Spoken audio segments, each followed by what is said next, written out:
our beloved Boss Mike Cervera. May bisita po tayo ngayon. Mamaya, si Nyulo na magpapakilala sa kanila. At hinihintay pa natin yung isa. Ito na nga yung sinasabi naming sorpresa. Kaya, Koy, anong masasabi mo sa ating ano ngayon? Maganda yung bisita natin, in fairness. Sobrang ganda nito. Fresh from Netherlands. De, joke lang. Mga kapatid, welcome back po sa ating Bengador ng Bayan kung saan walang takas ang mga may sala ngayon. Isa dito sa ating tatalakayin ay napakarami nito sapagkat gustong malaman ng ating mga kababayan ang katotohanan kung saan nagtatago itong mga nangyaring karumal-dumal na masasabi nating kalokohan sa taong bayan. At mamaya may makakasama tayong isang bigatin at napakagandang bigatin. For the first time in history sa balat ng lupa, dito lang mangyayari yan sa Bengador. Nyolo, ano nga yun pare? Magandang araw sa inyo lahat. Andito naman po ako si Nyolo. Dito po sa Bengador, bebenggayin natin ang mga fake news, bebenggayin natin ang mga talipandas, bebenggayin natin ang mga namemeke sa ating mahal na gobyerno. Dahil sa Bengador, kami ang apoy na susunog sa inyo. Ang lupit po ng guest namin. Yung mga DDCs dyan, nako, stress na kayo kay Sarah nakaraang gabi, kay Ramil. May stress kayo ngayon, dalawa to, sunog. Partner, pero teka lang, mawalang galang, no? Magpa-panic mode sila ngayon. Pero unahin na natin ipakilala kasi kung sino na nauna. At saka ladies first daw. Ladies first. So, nandito na nga sa aming tabi, sa ating studio, kasama natin ang grabe. Hindi ko alam kung paano ipapakilala to eh. Dapat may kumakanta. Hindi, partner, Boss Mike, dapat may kumakata pinaikilala to. Magbanggit ng kapangalan. Kami. Ayan, so kakanta ka habang pinapakilala ko. Sige. Ito na. Okay ba? Banat nyo lang. 2, 3. Ito na! Walang iba. Kung hindi ang kinaiinisan,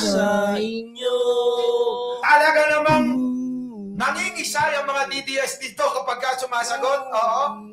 Walang iba kung hindi si Attorney Claire Castro. Yes! Good afternoon, Boss Mike, Nyolo, and Koy. Talaga ba? Nagagalit ba sa akin ng DDS? Hindi ako aware. Hindi naman. Hindi ako aware. Talaga. Promise. Hindi ako aware. Alam mo, Yusek, minsan nga natatawa na lang kami sa kanila. Bakit? Kasi paulit-ulit yung sinasabi nila eh. Minsan nga nagagaya ni Koy at ni Nyulo. Alam mo kung ano yun? Ano? Si Auntie Claire darating. Si Auntie Claire. Grabe. Alam mo, Yusek. Banat na kanila yun. Banat na yun. Banat na yun. Hindi kasi nakasaktan mo ba kayo doon? Yung sinabarat nilang anti-clear daw kayo. Parang yung pambobong barat nila, sasaktan ba kayo doon? Unang-una, hindi ko naman sila napapakinggan lahat. Hindi ko kailangan pakinggan yung alam kong wala naman ako matututunan. Diba? So, ba't naman ako pupunta sa level na alam kong baka yung utak ko mawala sa aking ulo. Pero yan yung Yusek, yan yung sinasabi nila na, yan ba, nung una? Nung unang narinig ka nila. Yan ba yung kapalit nung, sino ba yung pinalitan na, si Jay Ruiz ang pumalit. Si Chavez. Chavez.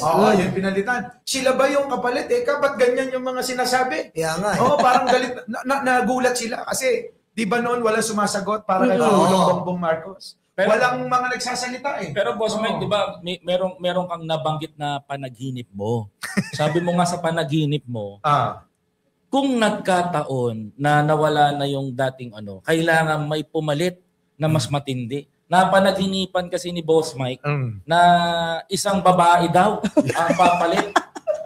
At ang sabi sa propesiya ng mga DDS, isang babae ang lilitaw mula sa social media at tutulog sa kanila. May kulang pa yun mula sa DDS at grupo ng Ampalaya.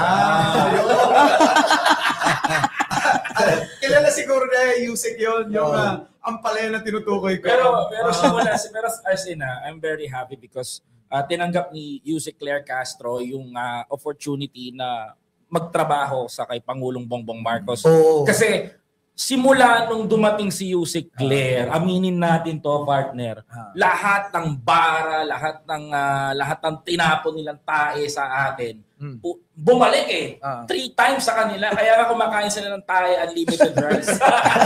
Teka, dadagdagan ko. Yung totoo, no, Yusek, hindi ka namin binubola rito. Dahil nung dumating ka sa Malacanang bilang tagapagsalita ni Pangulo, nabuhayan ng loob yung mga vlogger. Eto na! Yes. Meron kaming kakampi! Di ba? So parang yung mga vlogger ngayon, tikita mo, aktibong-aktibo na. Di ba? Talagang ano sabi ni Yusek Claire? Nakasunod kami lagi. Yes. Nakasabay. Yes. So, ibig sabihin, ikaw yung parang isa sa nagbigay ng moral sa amin Yes. para lumaban. Kasi minsan yung iba nawawalan na ng gana, na panghihinaan na. Kasi nga, nakita mo naman, yung laban nila, puro fake news yung dala. At ngayon, ikaw nandiyan dyan, mas pinapakinggan, kapag ka binabara mo at sinasagot mo yung mga fake news nilang balita. Yun naman kasi yung hindi kasi maganda. Alam mo, para iangat nila yung kanilang iniidolo, kahit mali, kahit gagawa ng mga AI video, fake na mga police blatter, makapanira lang, paano silang patitiwalaan? Paano sila magkakaroon ng kredibilidad? Yung mga ginagawa nilang mga fake news, siya rin na sinasabi ng kanilang idolo. O di lalo nagiging source of fake news. Pagka naman na ibenato mo sa kanila, sabihin mo na fake news sila, hindi naman na maka-counter. Diba? Wala na sila maka-counter-attack eh. Dahil pag sinabi mong fake news, lahat kasi tayo, hanggat maaari, meron tayong resibo. Yun naman ang pinanghahawakan natin. At hindi naman tayo magsasalita dito ng hindi rin backup. Minsan, di ba, ang umamin mismo sila. Nung mga nakaraang administrasyon, nung nakaraang administrasyon, inamin niyang korap siya. Inamin siyang mamamatay tao siya. Tama po. Inamin naman niyang babaero siya. Tama po. Hindi naman to gawa-gawa eh. Sila naman umamin eh. Correct. So, pag sinabi nating anak ba ng magnanakaw, sila umamin. Wala tayong magagawa doon. Yan. Alam mo Yusek, yung talagang tama yung sinasabi nitong dalawang kasama ko na simula po nang dumating kayo dito kasi yung sinasabi nila hindi kayo karapat-dapat, masyadong kalokohan yun. Kasi kung matatandaan nyo, tignan nyo naman yung dating spokesperson, si Roque, di ba? Mahilig sa supa, ayaw sa bangko. Gusto ang ano niya, tignan nyo, wanted. Yung dati Yusek nila, babae, nagpapalamas naman ng Osus, di ba? Tatandaan mo yun? Yung ang flavor, vanilla. Dinamay pa ako. pero ngayon, kita mo, napakatalino, napakagaling, wala, pagdating sa paglalathala ng katotohanan, may resibo. Makikita mo, pagkikising nga ako hindi ako nag-aalmusal, titignan ko agad si Yusek, kontento na ako. Hindi pa tayo nag-uumpisa nito ha. Ay mga kababayan, hindi pa tayo nag-uumpisa ng tanungan. Dahil talaga ng mga Tanungin mo na kaya? Tanungin na natin. Tanungin mo na. Umpisa na natin ang Tony Claire. Okay, go. Yusek, Ikaw na mauna. Mauna mo na, ang unang tanong. Seryoso tayo. Yusek Claire Castro, welcome to Bengador. It's my pleasure. It's my honor. Thank you, Karangalan. Unang Dapat tanong. last week pa to.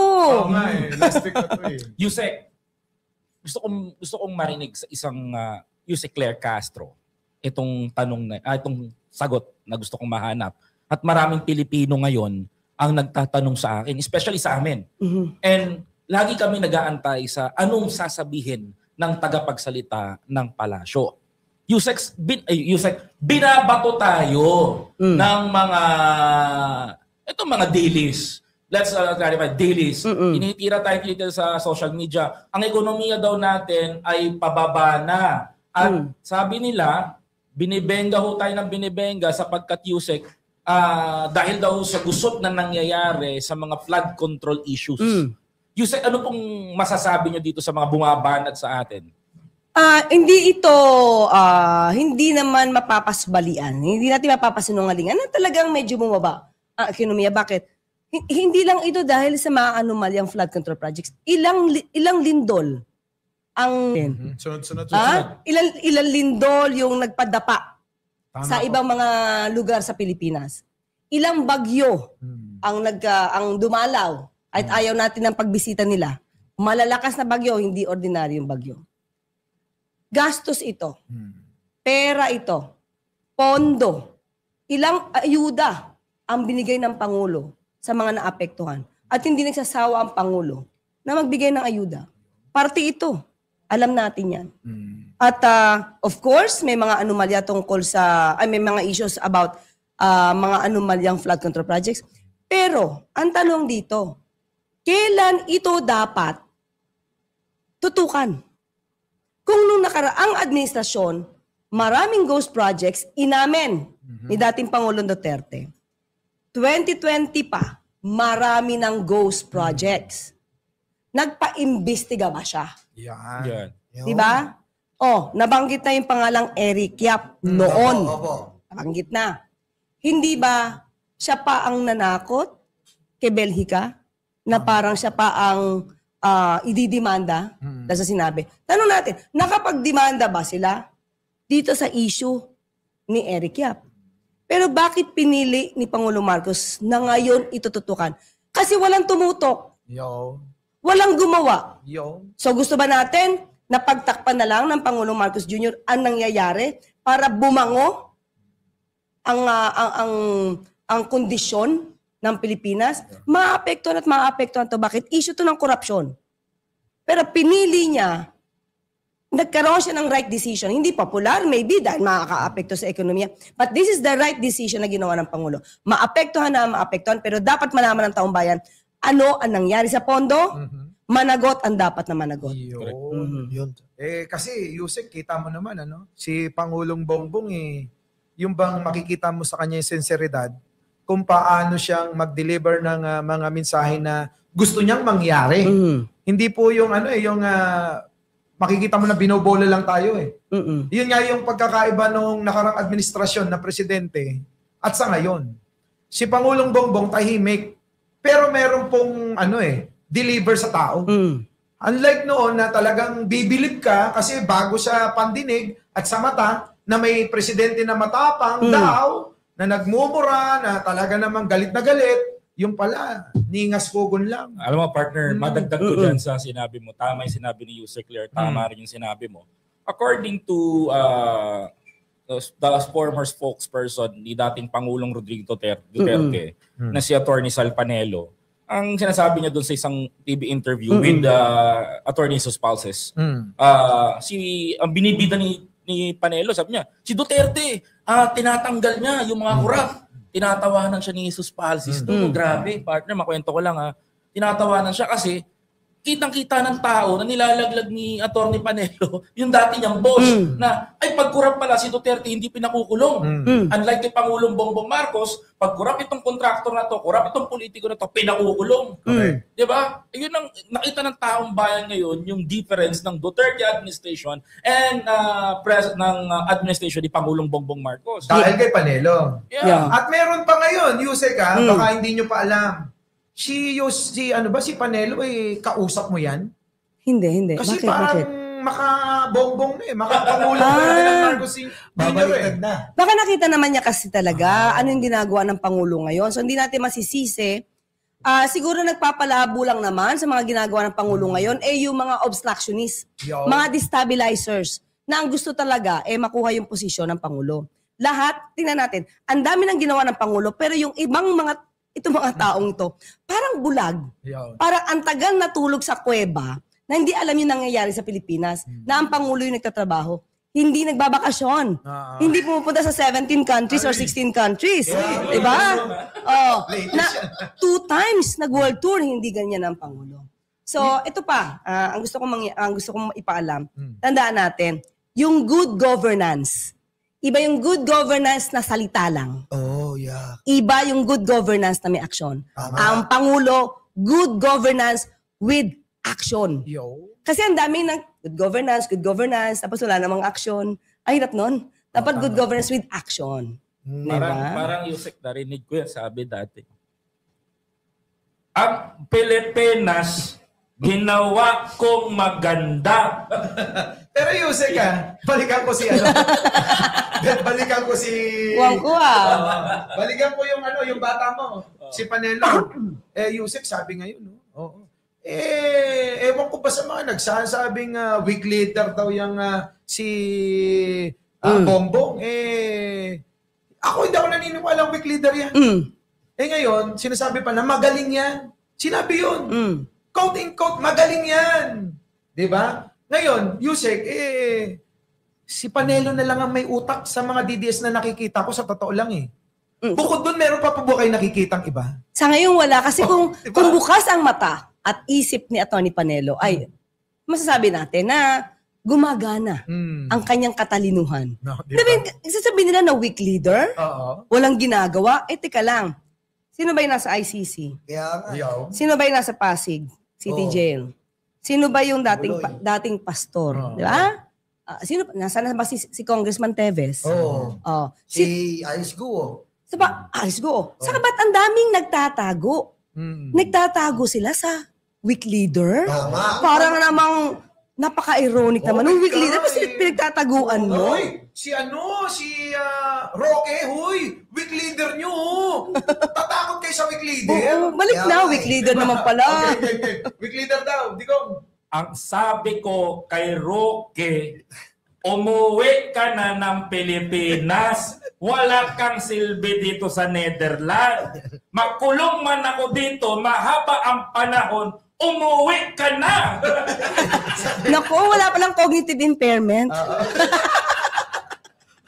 Ay naku, pero alam mo, natutuwa din ako kasi naririnig ko kasi yung ibang mga vlogger ng mga kabila, ng mga DDS, na ang tinitignan nila si Panelo Sabi nila, kung ano ang sabihin ni Panelo, yan ang dapat nating sinusunod at pinakikinggan. Kasi yan ang kadikit talaga ni Pangulong Duterte. So ibig sabihin, pakinggan na nila ngayon si Panelo. Dahil iba na yung kanyang mga sinasabi na pamumuri kay Pangulong Bongbong na dati ang tawag nila, pag sinabi nung puno na weak leader, lahat yan. Naka-weak leader lahat yan, Panyero. Weak leader yan. Weak leader din yung mga vlogger. Bangag yan. Bangag din yung mga vlogger. Ngayon, eto na. Nandito na yung bangag. Ang dami ng tao na ngayon, tulad na sinabi na Atty. Claire na, bakit kayo nagtatago? Kung bangag pala yan, kung weak leader pala yan, di sana, baliwalain nyo na lang. At saka meron pa po ako napansin na isa. Kamakailan, bago ang mga rallying naganap, meron pong isang matanda sa Ilocos Sur. Napakaingay. Sabi. Oo. Humukay ng mga issue na matagal na. Sabi nga namin yung issue ni Manong Chavit matagal na yan. Oo. Tapos sasagutin pa ba natin yun? Sige, para sa kanya, sagutin natin. Pero ang tanong, nasa na ngayon? Biglang tumahimik Ako iko-quote ko lang yung sinabi ni ni Secretary. Parang hayaan mo na, mukhang nag-uulianin. Hindi ako nagsabi nun. Sek Sabi ba ni Sek yun? Sek. Ay, grabe. Kaya ngayon, Sek, ano po masasabi nyo? Di ba, yung katulad yan, yung sa bilyonaryo po na napanood ko kayo, talagang may kalabang kayo dun si Pupo Malus, yung parang Majin Buu? Oo, parang political analyst daw siya Yung Pupo Malus, yung parang nasa zoo. Majin Buu. Parang pinutasan na yung ilong niya. Basta babae, basta yun Yung tinatanong kayo kung nasa si Gutesa, pero kita niyo po yun tinatanong sa inyo kung nasa si Gutesa. Ano na naman kinalaman nyo doon kung nasa si Gutesa? But yung narrative nila na palabasin na palaging si Presidente ang may pasimuno, ginigipit ng Presidente. Anong masasabi? Yun naman ang linyahan. So, hindi pwedeng magmalinis doon. May mali siya yun.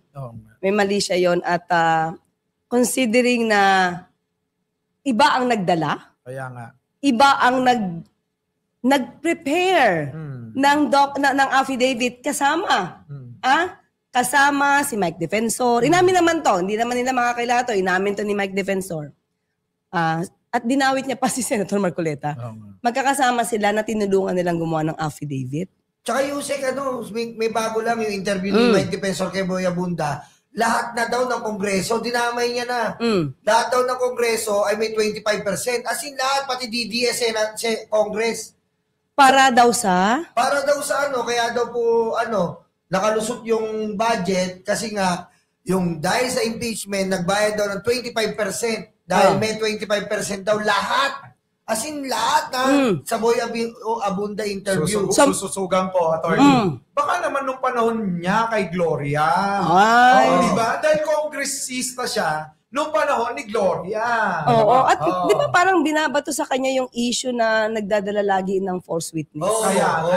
Actually, hindi lang, di ba, nauna yung false witness, yung unang-una. I forgot the name And ito ngayon, siya naman nagreto nito kay Senator Marcoleta. Alam mo, sa totoo lang, pag napatunayan talaga, Yusik, na itong dinala ni Mike Defensor na state witness, sinungaling, damay dito si Senator Marcoleta. Baka naman si Senator Marcoleta nananahimik. Biglang dinala lang itong taong to, hindi natin alam. Pero para sa akin kasi, yung dalawa niya, parang riding in tandem yan eh. Hindi, totoo lang kinukumpara ko lang po kasi nung napabagsak yung ABS-CBN, sino po ba nagtulungan? Di ba? Silang dalawa.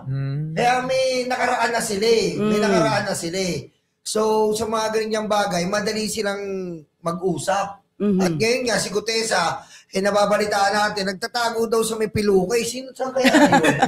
Nagtatago daw po sa may piluka na umot. Kahit balibalik ta rin mo, yung piluka ng mag-ama, tingin ko hindi na magbabago yung paningin ng tao na yung pinaharap nila ay talagang walang kwenta. Di ba si Gutesa, Yusek, di ba? Bigla nilang nilitaw, pinagsalita, parang kagatin mo, tapos takbo ka na, bahala na kami. Parang yun na, gagamitin namin yan. Yung sinabi mo, kami na gagamit yan. Basta ikaw, tumakbo ka na, huwag ka na magpakita.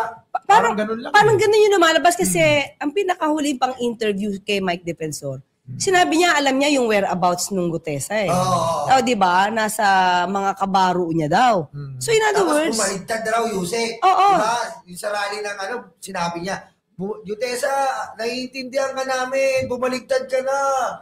Diba? May video daw na bumaligtad na si Gutesa. Kasi Mike Defensor, hindi mo maintindihan to Iba-iba na yung kanilang pronouncement. Ang kailangan kasi dito sa bawat bintang, dapat magbigay ng ebidensya. Tulad niyan, sabi mo, Nyolo, may 25% daw. Okay? O kung may alam na siya, kung may personal knowledge siya, magdemanda na siya. Magdemanda ka na. Alam mo na kung sino Kung totoo Pero kung di makakapagdemanda yan, wala. Chismis lang siya. Yusek, abogado ba si Mike Defensor? Parang, hindi naman po. Hindi ko alam Hindi ba, no? Hindi ko, sorry, talaga hindi ko alam. Ako rin, hindi ko alam kung abogado siya o Kaya siguro ganun siya. Mahirap ispilingin yung mga sinasabi. Misang ganito, misang ganyan, misang ganun. Siguro ito yung strategy. Alam mo yung strategy na gagawa ng issue, palakihin, tapos walang ebidensya, pag-uusapan. So, ika-capture ngayon, gagrab ng mga baba sa nila, sa baba nila, para kumalat. So pag nag-spread ngayon to, yung mga tao na inosente, maaaring maniwala. Tapos pag hinanapan ng ebidensya, ibang issue ulit. Tama. Diba? Ibang issue ulit. Papatayin na nila to, ibang issue. Yan. Yan ang mahirap sa inyo. Tinodo nyo Mike Defensor, Gutesa, Marcoleta, tinodo nyo. Saldi ko, tinodo nyo hanggang November 30. Ngayon, pagod kayo, no? BBM pa rin presidente. Kakapagod, no? Sa bulsa, tsaka sa utak. May stress kayo. Malolo ko. Parang yung sinabi nga ni Yusek na napakinggan ko, yan sila, yung unang-unang labas ni Yusek Ler magtanim ng intriga. Tapos kahit walang ebidensya. Yun na nga sila. Hindi nila yung marirefute. Oo nga. It was the former President Duterte who admitted that sa video. Na eksperto siya even before the time na siya ay prosecutor. Maggumawa ng intriga, magtanim ng ebidensya. Kung sanay na siya dito, imposible hindi niya ito ginagawa madalas. Correct. Para yung mga kritik niya, mapakulong niya. So, eto na. That's right. Music in English that said that the ex-president admittedly, okay? And then the ex-president admitted that the housemaid fingerprint, okay? Remember that. Don't you forget that. The ex-president said the housemaid is fingerprint. Naintindihan ko yun. Pag-usapan natin. Etong issue ngayon ng mag-asawa, Yusek. Diskaya. Hindi, mag-asawa Sara Mans. Duterte tsaka Mans. Na di umano, meron daw pong sila yung utak sa pagpapasok ng 1.6 tons ng pinagbabawal po na gamot. Sa madaling salita, gamit na gamit to ng mga Duterte noon, shabu. So ngayon, maraming mga naririnig na tayo sa social media at meron na hong gumawa ng affidavit para po patunayan na totoo yung kanyang salaysay. At yung kanyang affidavit po ay totoo po, hindi po pineke. Pinanumpaan. Oo, pinanumpaan. Boss Mike, bago sagutin ni Attorney Claire yan, may tatanong lang ako. Sige. Attorney Claire, ano sa palagay mo ang stand ng Pangulo sa laban kontra droga? Patuloy ang paglaban. Nakita natin kung gaano ba karami ang nahuhuli, pero walang pinapatay. Ang Pangulo, naniniwala siya sa due process. May respeto sa human rights. Ilang rally na ang naganap. Minadinig ba kayo kay Pangulo? Karapatan nyo ang magsalita. Karapatan nyo ang magsalita at siya ay nakikinig. So ayaw niya ng mga tipong tokhang style na pag napagbintangan, sa lupa na ang... Pag naturo ka. sa lupa na. Ay, ito, sige, ito, ganyan. Yan na yun, wala na. Hindi ganon. Pero katulad niyan, yan ang stand ng ating presidente, may due process.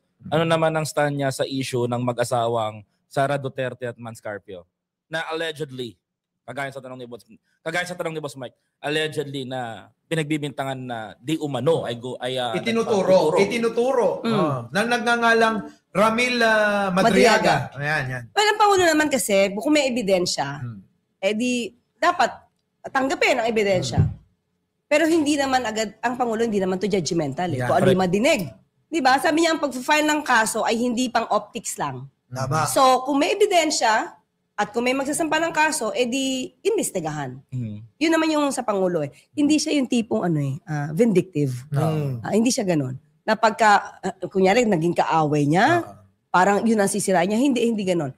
Although yun ang ipinupukol sa kanya, yung pumupukol na ganung bintang, sila mismo ang vindictive. Tulad ng ginawa nila kay Laila de Lima, Yes. kay Senator Trillanes.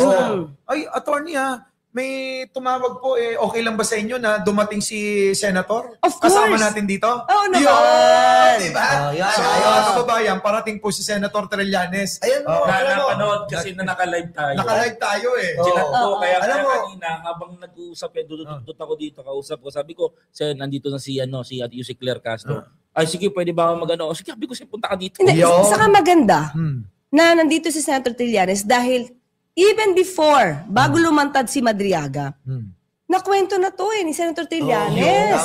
Na di ba may dalawang cheque Naman. na pumasok sa bank account na Sara Duterte at saka ni grabe. VP Sara. At yun nga, di ba ang financial nga nila daw ay si Sammy Uy.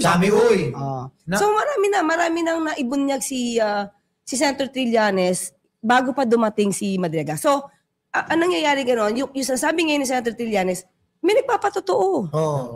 Yusek, bilang hindi naman, hindi po kayo Yusek, bilang isang legal na abogado lang po, at kung masasabi nyo dito sa Ramil Madriaga na yung affidavit niya ay papasa sa ombudsman na pinapatunayan niya yung mga pangyayaring naganap noon na nagkakaabutan pala ng umabot ng bilyon. Ibig sabihin ba kung credible? Kung credible ba o ano po masasabi Ramil. nyo? Si Manong Ramil ba? Okay, ganito yan, no. Siyempre ako, abogado ako, may tikulosa ako sa mga bawat sentence, di ba? So, meron siya mga sinasabi doon na detalyado. Patungkol doon kung saan nilagay yung susi, nung nakita niya kung sino na ang nagpaanda ng sasakyan, sino na ang nagmaneho. Siguro, ganito, ang payo lang natin, kung magwi-witness man siya, dapat unang-una tatagan niya yung dibdib niya, maging matapang siya, at lahat ng ebidensya na hawak niya, gamitin niya na.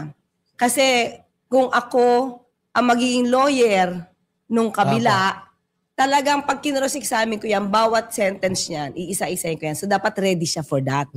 So, dapat kumpletuhin niya yung kwento niya. Oo nga eh. Pero Yusik, sa tingin niyo po, sobrang matimbang yung ano niya kasi ang binabanggit niya, yung isip, ibig sabihin, Inday Sara is my president. Kumbaga, tinignan ko rin po yung FB niya, talagang since 2021, nandun na eh. Nandun na siya talaga yung nagbuo, nag-umpisa ng isip. So, nagja-jive po eh. Tama. Parang ganito eh. Na-content ko siya kagabi. Opo. Ang nakita ko, di ba, ang sabi niya, parang si Pangulong Duterte ang nagbigay, siya nagbigay, tama ba? Si Pangulong Duterte ang nagbigay sa kanya kay VP Sara. Oo. Protect her, Ibinilin. bigay mo lahat and everything, intelligence, intel, operations and everything. Tapos gumawa siya ng, parang convener siya, isa siya sa convener para sa VP Sara, Sara for President. So in other words, yung sinasabi ni dating Pangulong Duterte, na hindi niya papayagan yung anak niya, parang dinidiscourage niya tumakbo dahil babae. Di ba meron siyang kasalita eh? may ganun. Ang presidency hindi pang babae yan. So hindi ko encourage si Sara Duterte tumakbo dahil ayokong pagdaanan niya yung pinagdaanan ko. Yeah. That's January 2021, sinabi niya. June 2021, gusto niya nang tumakbo si Sara. Kaya doon mo makikita, sinisiraan niya si Pangulo. Si CBBM at the time. Sinisiraan niya na dahil ang dating talaga, kung hihimay-himayin mo yung bawat pangyayari, nagkukunwari lang, drama na ayaw niyang payagan. Para kunwari hindi sila ganit sa pwesto. Yes. When in fact, Propaganda talaga. yes. When in fact, ito talaga yung nasa isip nila dahil binigay nila si Madriaga. Tama. Di ba? Tapos biglang pinupush niya magpresidente. Oo. Nung umayaw, di ba galit na galit siya kay BBM? Siniraan niya. O ano-ano sinabi niya. Weak leader, everything. Ayun na, lahat na po. Di ba? Grabe, no? Pero kasi ito yung naisip ko. Pakikorek ako ha, ito lang naman ang akin nasa isip. Nag-slide down ba si Sara Duterte? Nag-slide down ba siya maging VP? Pero ang balak is Gloria Yun, 2.0. i-take over. Para mas mahaba Mas yung... mahaba yung Yes. termino. Galing eh, no? Gloria style. Hindi kasi may nakita ako eh. Yung pag-reactivate, tama ba? Pag-activate ng VP SPG, may sinabi siya eh, na tama lang, ina-acknowledge niya, kasi siya nag-request na i-activate ito. Dahil baka dumating yung time, that's June 2022, kapapanalo pa lang. Kapapanalo pa lang. Na kailangan niya ito, dahil baka dumating yung time na magkaroon ng strained relationship ang presidente at vice president. Aba. So, ibig sabihin, Andang-anda na. anticipated. Andang-anda Ganun na ba? yun, no? Kaya ka nagbuo ng ganito kala, ilan ba? 433? Oo, na security. Well, ako binabasa ko lang yung sentence na mga pangungusap niya. So, bakit mo naman iisipin, unity team nga kayo eh. Kaya Kaya nga eh. nga. Bakit mo naman iisipin na magkakaroon kayong strained relationship? Yes. Nasa isip mo na ba yan? Kaya Before nga eh. pa? Matindi. Nawala sa isip ng Pangulo. Nakaset na yung kay Sara Duterte. Oh, At nakita natin yan sa bawat hearing sa Senado at Kongreso kung gaano ka-close at maging abogado si Aling Maliit kay Sara Duterte. At the time. At At the the time. Opo. di ba? So, hindi natin alam. Sabi ko, pwedeng mali ako. Pero yun yung nakikita ko sa mga pangungusap na nabibitawan nila.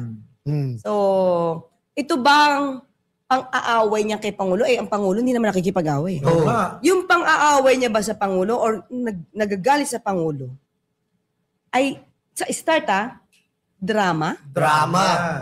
Drama para magkaroon ng strained relationship. Yes. At gumawa ngayon itong si dating Pangulong Duterte ng issue sa Maisog. Yaw! Diba? At pumunta silang dalawa ni Amy. At tumatawa sila, pinagtatawanan habang Yes. tinatawag na bangag si Pangulong Bongbong. Sino ngayon ang Diba? bangag? Diba? Nasa ICC. Hindi, pero may nurse ako nakita, hindi ko naman kilala. Pero nakita ko lang sa isang TikTok yata yun, basta sa isang Reels. Nurse daw siya. Ang symptoms daw ng lulong ay wala kay Pangulong Marcos Jr. Kundi daw, according to her, nasa mga Duterte. Oo naman. Our beloved Boss Mike Severa.